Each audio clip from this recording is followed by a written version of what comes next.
అన్నదాత సుఖీభవ పథకం కింద మొదటి విడత నిధులను రైతులకు ప్రభుత్వం అందిస్తుందని ఎమ్మెల్యే బడేటి చంటి అన్నారు. ఏలూరు నగరానికి సంబంధించి 998 మంది రైతులకు కేంద్ర రాష్ట్ర ప్రభుత్వాలకు సంబంధించిన మొత్తం సొమ్ము ఇవాళ అకౌంట్లో జమ చేస్తున్నారని చెప్పారు. పథకాలు పరిస్థితుల్లోకి వెళ్లాలంటే నిధులు కూడా ఉండాలనే కూటమి ప్రభుత్వం వనరుల సమీకరణలో ప్రణాళికబద్ధంగా ముందడుగు వేస్తుందని అన్నారు. ఇక రైతు సంతోషంగా ఉంటేనే ప్రభుత్వాలు సంతోషంగా ఉంటాయని, కావున రైతు సంక్షేమం కోసం సీఎం చంద్రబాబు ఎంతో కృషి చేస్తున్నారని పేర్కొన్నారు.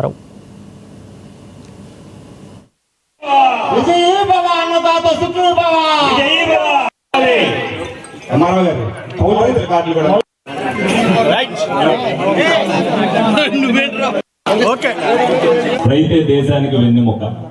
మరి ప్రభుత్వం కూటమి ప్రభుత్వం వచ్చిన తర్వాత అన్ని రంగాల వాళ్ళని కూడా, విద్యా రంగాన్ని కానీ, క్రీడా రంగాన్ని కానీ, వైద్య రంగాన్ని కానీ, కార్మిక రంగాన్ని కానీ, వ్యాపార రంగాన్ని కానీ, అలాగే వ్యవసాయ రంగాన్ని కానీ, అలాగే నిర్మాణ రంగం, వీటితో పాటు సంక్షేమాన్ని, ప్రజలకు కావలసిన మౌలిక వసతులు కానీ, అలాగే అన్ని రంగాల వారికి కూడా అన్ని చెయ్యాలంటే మరి లోగడ ప్రభుత్వం అన్ని రంగాల్ని కూడా ఏదైతే ఆర్థిక విధ్వంసం చేసిందో దాని నుంచి బయటికి తీసుకురావడానికి, ప్రతి ఒక్కరికి న్యాయం చేయాలనే ఉద్దేశంతో మొట్టమొదటి సంవత్సరమే అన్ని రంగాల వారికి కూడా అన్ని చేయూతనిచ్చింది. దానికి మనం హ్యాట్స్ ఆఫ్ చెప్పాలి ఎవరికైనా చంద్రబాబు నాయుడు గారికి, పవన్ కళ్యాణ్ గారికి.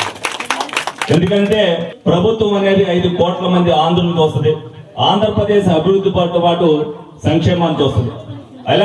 అలాగే మహిళా రంగం వాళ్ళు ఎప్పుడు కూడా కూటమి ప్రభుత్వం వచ్చిన తర్వాత ఎప్పుడు కూడా తెలుగుదేశం పార్టీలో అవ్వచ్చు, జనసేన అవ్వచ్చు, మహిళలను గౌరవించుకోవడం ముందు ముఖ్యంగా నేర్చుకున్నారు.